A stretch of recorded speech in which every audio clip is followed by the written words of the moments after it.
याची झाली मैत्री. नमस्कार प्रेक्षकांनो, स्वागत आहे आपल्या या यूट्यूब चॅनलवर. तर आता इकडे रात्र झालेली असते आणि इकडे सावी झोपलेली असते. तिच्या अंगावर काही पांघरून नसतं. आता हे पाहून इकडे धैर्य तिच्या अंगावर पांघरून टाकत असतो. ती आता इकडे झोपेमध्ये छान स्माईल करत असते. आता हे बघून इकडे धैर्य बोलतो की सावी, तू कितीही मला विसर, माझ्या प्रेमाला विसर, पण मी तुला कधीही विसरणार नाही. आणि आता एकदम तू जाणार तर सावी त्याचा हात धरते. आता हे बघताच तो तिथे स्टूल घेतो आणि तिथेच बसतो. तिच्या हाताच्या पप्प्या वगैरे घेतो आणि बोलतो की सावी, मी नेहमी तुझ्यासोबत राहील. आता इकडे सकाळ झालेली असते. इकडे ती जी नर्स असते ती आता इकडे सावीसोबत खेळत असते. आता या दोघी छान खेळत असतात. इकडे सावी बोलत असते, म्हणजेच आपण दोघी साईनं खेळणार, पण आता तुम्हाला हरवायचं नाही, हां बरं ना.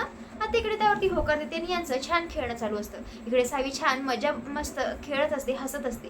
हे सगळं धैर्य बघतो. इकडे हे सगळं बघत असताना तिच्या डोळ्यातून पाणी येतं. दुसरीकडे दामिनी जी असते आता इकडे डॉक्टरांकडे असते आणि बोलत असते, डॉक्टर मला एक सांगा, म्हणजे सावीला हे सगळं व्यवस्थित व्हायला किती वेळ लागेल. आता इकडे त्यावर ते बोलतात की आम्हाला सांगता येणार नाही. आता इकडे त्यावर दामिनी बोलते, बरं मला एक गोष्ट सांगा, हे अनुवंशिकता असू शकते का. आता असं म्हटल्याबरोबर इकडे डॉक्टर बोलतात, का कोणी आहे का त्यांच्या असं हिस्ट्रीमध्ये. आता इकडे त्यावरती बोलते, हो म्हणजेच ना, मी सांगायचं विसरली तुम्हाला, तिचे जे आजोबा आहेत भाऊराव नाईक, त्यांची सुद्धा मधामध्ये अशीच मेंटॅलिटी गेलेली होती. आणि इतकंच नाही तर तिचे जे वडील होते ते सुद्धा इतके महिने गायब होते, म्हणजेच वर्ष, आणि त्यांना सुद्धा काहीच माहिती नाही. आता असं म्हटल्याबरोबर इकडे ते बोलतात, अच्छा तरी मी म्हटलं की सावी मॅडमला रिकवर व्हायला इतका वेळ का लागतोय, मग हे अनुवंशिकताच असू शकतं. आता इकडे त्यावरती बोलते, डॉक्टर मला ना माझ्या मुलाची खूप काळजी वाटते, त्याच्या संसाराचा प्रश्न आहे, हो प्लीज तुम्ही जे मी म्हणाल ते कराल का. आता असं म्हटल्याबरोबर इकडे डॉक्टर बोलतात, काय करायचंय मला नेमकं. आणि आता इकडे ती सगळं काही प्लॅन समजावून सांगते. आता इकडे धैर्य जो असतो आता इकडे सावीकडे बघत असतो आणि हसत असतो. त्याच्या डोळ्यातून अश्रू सुद्धा असतात. तितक्यात तिथे आता इकडे दामिनी त्याला आवाज देण्याचा प्रयत्न करते, पण त्याचं मन फक्त सावीमध्ये गुंतलेलं असतं. आता इकडे त्यावरती बोलते, धैर्य डॉक्टरला तुझ्याशी बोलायचं आहे. आता असं म्हणल्याबरोबर इकडे तो बोलतो, हां बोला ना डॉक्टर, काही म्हणजेच पेशंट म्हणजेच इकडे सावीच्या रिकव्हरीबद्दल आहे का, म्हणजे कुठलं दुसरं हॉस्पिटल वगैरे आहे का, काही ट्रीटमेंट करायची आहे का, जितकं करायचं असेल तितकं सांगा, आम्ही तितका पैसा लावू. आता असं म्हटल्याबरोबर इकडे डॉक्टर बोलतात, हे बघा सावी मॅडमची रिकव्हरी काही होत नाहीये आणि मला तरी वाटतं की त्यांना आता दुसऱ्या हॉस्पिटलमध्ये जावं लागेल. आता असं म्हटल्याबरोबर इकडे त्याला समजत नसतं. आता इकडे त्यावर डॉक्टर बोलतात की वेड्यांच्या दवाखान्यामध्ये.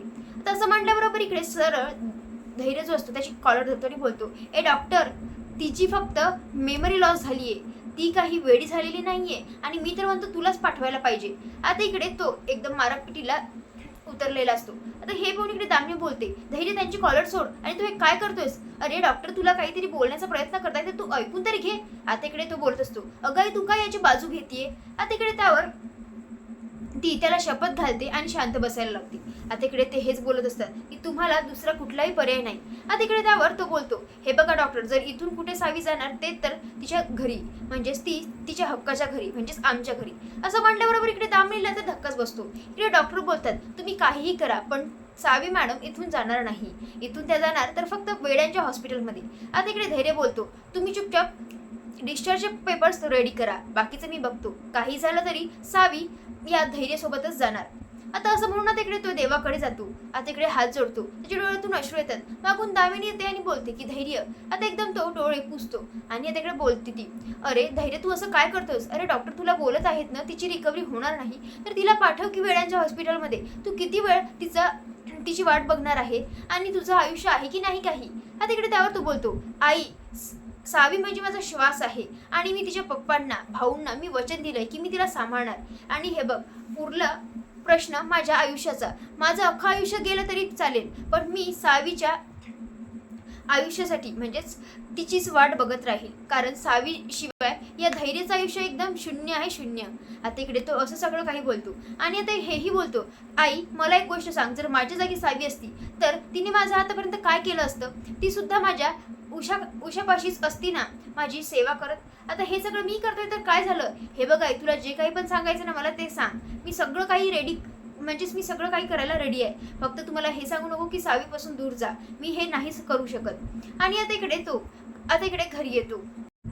डॉक्टर जे असतात तिकडे नर्सला सांगत असतात की सावी मॅडमचे डिस्चार्जचे पेपर रेडी करा.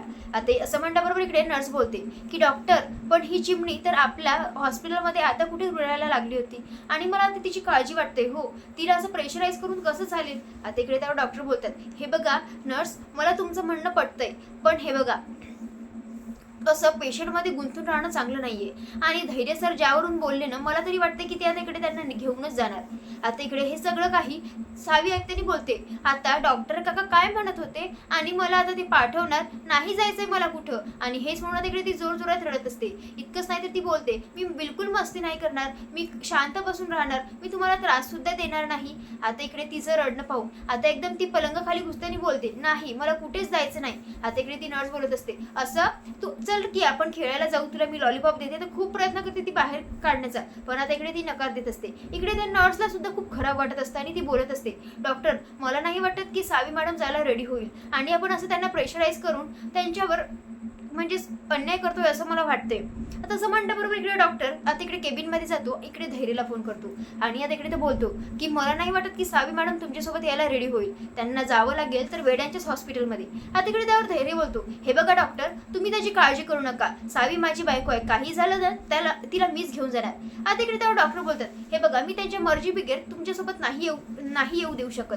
आता असं म्हणल्याबरोबर इकडे धैर्य बोलतो, तुम्ही फक्त तुमच्या डिस्चार्जचे पेपर रेडी करा, बाकीचं मी बघणार. इकडे तितक्यातच वहिनी येतात. आता इकडे वहिनी बोलतात, काय झालं धैर्य भाऊजी. आता इकडे तो बोलतो, अहो वहिनी, सगळेजण मला सावीपासून दूर हकलायलाच बसलेले आहेत, हे डॉक्टर सुद्धा मला तिला भेटू देत नाहीये, बोलतायत की तुम्ही तिला घेऊन नाही जाऊ शकत. अहो त्यांना हे कळत नाहीये का की ते माझी बायको आहे म्हणून. आता इकडे त्यावरती बोलते, हे बघा भाऊजी, मला तुमचं पटतंय आणि सध्या ना आपण सगळे सावीचा विचार करतोय, पण तुम्ही तिच्या मनाचा विचार करत नाहीये. मला सुद्धा हेच योग्य वाटतंय की ती ज्या हॉस्पिटलमध्ये आहे ना तिने तिथंच थांबावं. आता इकडे त्यावर तो बोलतो धैर्य की वहिनी, तुम्हाला सुद्धा हेच वाटतं की सावीने वेड्यांच्या हॉस्पिटलमध्ये जायचं. अहो तिची फक्त मेमरी लॉस झाली आहे, ती काही वेडी वगैरे नाहीये. आता इकडे त्यावरती बोलते, अहो नाही भाऊजी, माझं म्हणण्याचा अर्थ असा नाहीये, माझा म्हणण्याचा अर्थ असा आहे की आता जी त्या हॉस्पिटलमध्ये आहे ना त्याच हॉस्पिटलमध्ये राहू द्या. कारण तुम्ही एका लहान मुलीचा विचार करा की, म्हणजेच तिला स्वतःचं नाव सुद्धा आठवत नाहीये, जिला स्वतःचं नाव आठवत नाहीये ती दुसऱ्यांच्या घरी कशी राहणार. अहो अशी जी लहान मुलं असतात ना त्यांना ना आपण लहान मुलगा होऊन त्याच्याशी वावरावं लागतं, त्यांच्या कलेने घ्यावं लागतं. आपल्याला अगदी लहान मुलांना सांभाळण्यासाठी एकदम लहान मूल बनावं लागतं.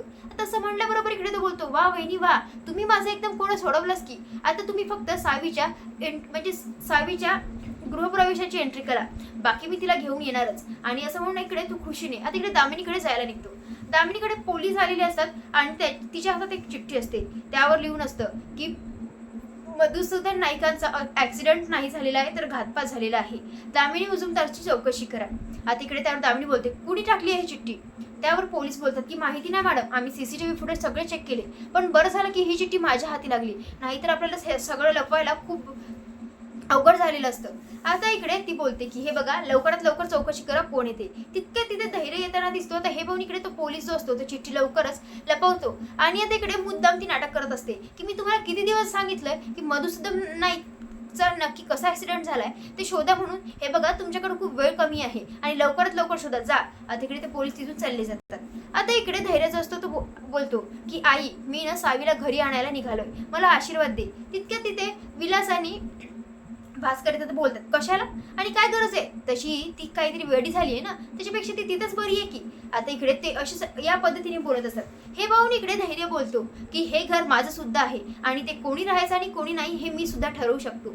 आणि आता इकडे तो आईचा आशीर्वाद घेतो आणि तिथून निघून जातो. तर आपल्याला पुढील भागात पाहायला मिळणार आहे की तिकडे धैर्यच असतो, छानपैकी आता जोकरचा कॉस्ट्युम घालून गेलेला असतो. इकडे सावीला हे सगळं बघून खूप छान वाटत असतं, पण तिला हे माहिती नसतं की त्यामध्ये धैर्य आहे म्हणून. आणि आता इकडे ती छानपैकी त्याच्यासोबत खेळत सुद्धा असते आणि एकदम ती हातात हात मिळवणार, फ्रेंडशिप करणार. तितक्यात आता इकडे धैर्याचं जे नाक असतं जोकरचं ते एकदम खाली पडतो आणि त्याचा चेहरा दिसला जातो. तर त्या प्रेक्षकांनो, तुम्हाला काय वाटतंय, सावी धैर्यसोबत मैत्री करेल का, ती त्याच्या घरी सोबत येईल का, काय वाटतंय नक्की कमेंट करून कळवा. धन्यवाद.